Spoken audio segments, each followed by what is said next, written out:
Grabe mga pangga, ang daming nangyari this year. Ang daming tao na pinagkatiwalaan namin na binetray lang kami. Kalahati pa lang ng taon, 6 million na kaagad yung losing namin. So still, sabi nga nila, God will always provide.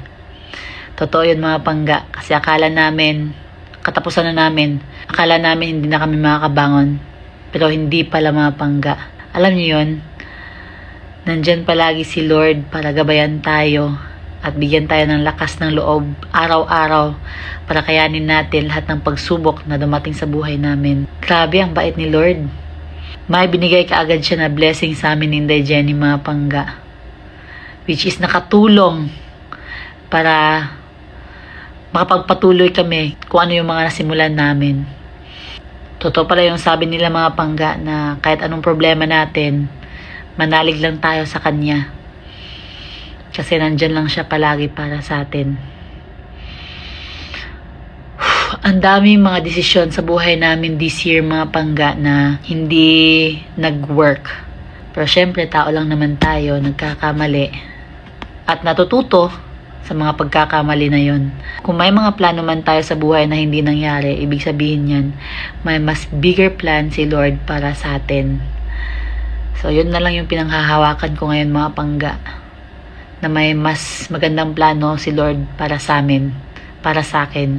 Sobrang laking halaga nung nawala sa amin mga pangga.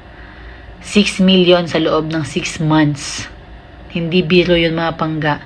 Pinaghirapan namin yun para maipon lang yung ganong kahalaga. Pero wala tayong magagawa. Wala na yun. Focus na lang tayo sa bagay na meron tayo ngayon. Sa sobrang daming nangyari ngayong taon na to, ang dami din naming natutunan. Isa lang yung sure ako mga pangga. Hindi hadlang yung mga nangyari sa buhay namin ngayon para huminto kami. Lately talaga mga pangga, nasa point na kami ng buhay namin na parang lahat na lang ng ginagawa namin for the better future is parang hindi nagwo-work.